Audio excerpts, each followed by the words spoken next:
It's and I don't mean this disrespectfully in the least bit, but it sure is good to watch some film with some OVC ball on it. I can assure you that. And get out of all of these watching three-star athletes and all of these big, tall, long, giraffe-looking guys running all over the field. So it's good. It's good to see some new film and some light talent on the video. You know, the game last week. You know, it's like I said after the game. Probably the thing that I was the most proud of was right there in the third quarter when it got to about the 31-6 mark. When they were 30, I think it was 31-6, something like that. It would have been very easy for us to pick up our toys and go home. And I was very proud of the fact that the guys got themselves out of that lull, because there was a huge lull. You could see it. The sidelines were dead.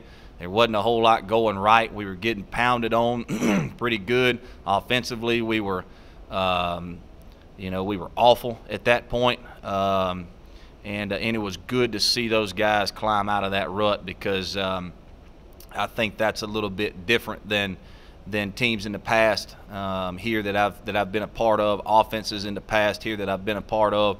I think usually we would fold our tents and the circus would be done, and we'd have called it quits. But I was very pleased with the fact that we were able to climb out of that rut and keep playing ball. And you know, we had some turnovers there late in the game, man, and you know, I watched the tape today, and DeAndre Cooper gets that turnover, and the game's just about, I mean, it's done at that point. It's done. And DeAndre Cooper, man, he is celebrating his face off, and people are high-fiving him and chest bumping him and all of that, just because, you know, they still had a lot of pride about what was going on out there on that football field. And, you know, I'm going to tell you now, that was 2 weeks of that was tough football. Those were two very good teams. It'll be fun here in the next couple of weeks. I don't know when those two teams play one another, but I sure do want to see it on TV.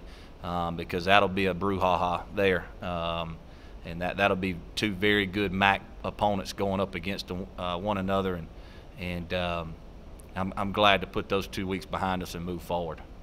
I know you don't technically have exhibition play in football, but does it kind of have a feel of that? Because no matter what you've done in the first 3 weeks, none of it would have mattered starting this Saturday. That's exactly what I told the team after the game, and you kind of have to be careful how you word it to them, because I said, hey, man, I appreciate the efforts and the preparation these first 3 weeks, but the fact of the matter is none of that matters now. You're 0-0. Our season starts now. Nothing that we've done, either good or bad, matters at this point. You know, a lot of people were very fired up about the way we played NIU.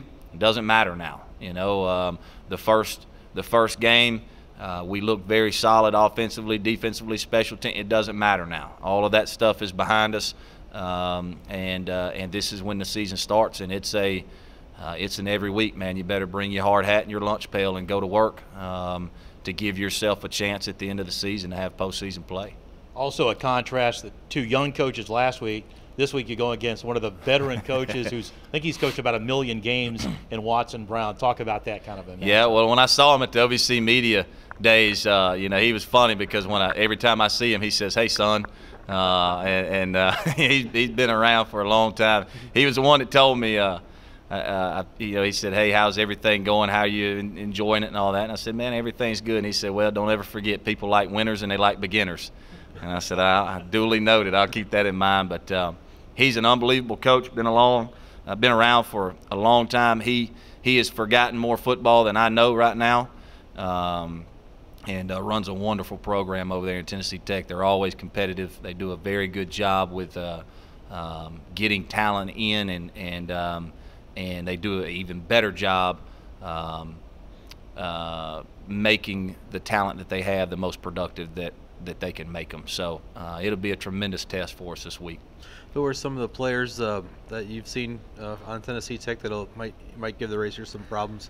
Well, you know, obviously right now I'm more focused on the defensive side. I usually don't talk to Chris Boone and those guys until Tuesday about offensively, but you know, I do know defensively they've got the golf kid, the linebacker number 30. He seems like he's been there for 10 years. My goodness. I recruited him out of high school, you know, and know him very well. They've got two interior D linemen. that Mercer had a very hard time moving. I mean, very hard time moving. They remind me of R2 D linemen or R2 interior guys. So I think, and then obviously because Coach Bryan's been around for so long, they just they can create so many different looks. I mean, their blitz list, I mean, is just endless. You know, I mean, we went through the blitz cut up this morning, and it took us 2.5 hours to get through all of it. Just because they bring so much at you. But from a personnel standpoint, I think that those two interior D linemen, if we can't move them and we can't protect those guys, keep them out of the backfield, we're in for a long day. And then when you factor in, you know, Galt, the linebacker, and you get him wreaking havoc on some of those blitzes, you're going to be in for a very long day. Personnel-wise, how's the health of your team? We're okay. You know, we're about like I expected to be after the 2-week stretch that we just had. It was tough travel. Those 2 weeks, it was pretty tough travel on the kids. So we're doing some things practice-wise to kind of get refreshed, recovered. But we're okay. You know, we've got some nicks and bumps and bruises. Nothing overly serious right now. But you know, we may be a little thin at some spots this week going into the game. We just have to see how it goes. You know, Tuesday will be a big telltale sign for us. See how some of these guys move around. Coach, in your radio show after the game on Saturday, you talked a little bit about how you were disappointed about the first quarter and put a lot of the blame on your shoulder. What changed after the first quarter? Well, I just I didn't think that I did a very good job of getting – I mean, my goodness, man, you got a guy in Jeremy Harness who for 3 games now has had 100 yards receiving or more in all 3 games. You've got Janoski Davis, who's probably one of the most explosive receivers you know, that's been on the field up to this point. I mean, I'm just gonna be honest with you. And you know, for 2 weeks straight, I've had two head coaches at FBS programs come over across, you know, the field after the game and go, man, you got some cats out wide now. You've got at least three guys out wide that could start in this conference right now. And I didn't think that I did a very good job of utilizing those guys early on in the game.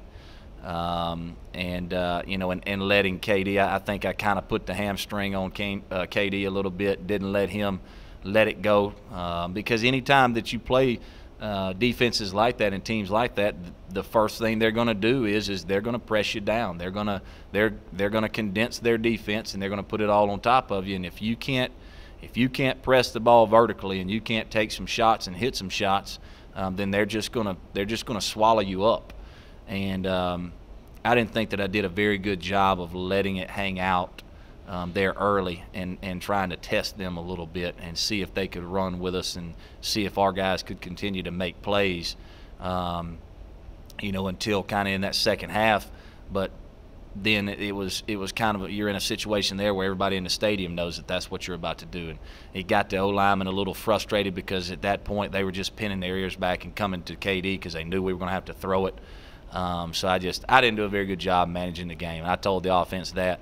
Obviously, there's a lot of things we're going to have to correct and get fixed. But at the end of the day, you know, I put our offensive performance on my shoulders. I didn't do a very good job. That being said, KD was almost flawless. I mean, he did have that interception late that bounced off of Roman's hands. Yeah. And for the second straight week against an FBS opponent, you guys out-big played Western Michigan. A lot of deep passes. Yeah. And then KD found rhymes there late in the third quarter for several connections.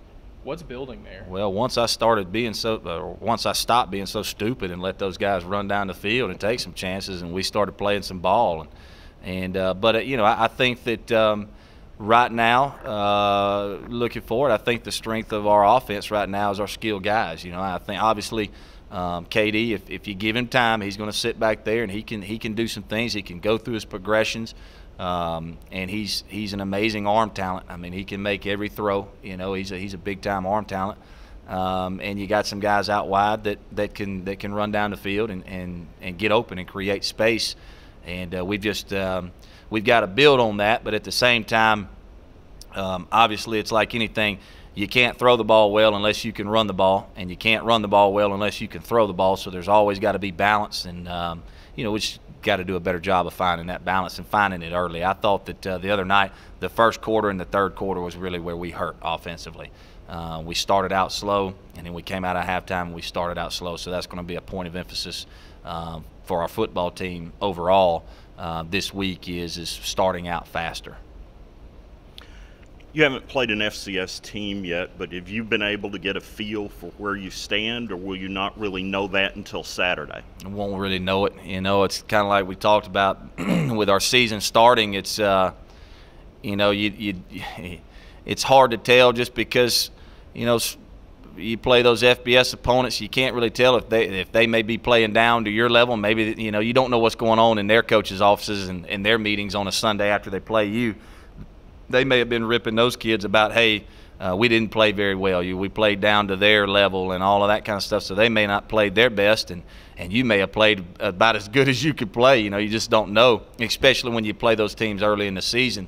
So, this week when we go out, it's going to be a lot of, it'll be a lot of filling the situation out, and like I said, how our offensive skill guys match up with their guys, and can we run the ball a little bit better versus these guys, and can we get home on some blitzes versus these guys, or do we need to sit back in zone coverage and just kind of get a feel of where we're at, because we know who we are as a football team, because I think if any time as coaches, if you get into the third week and you don't know who you are yet, you haven't done a very good job.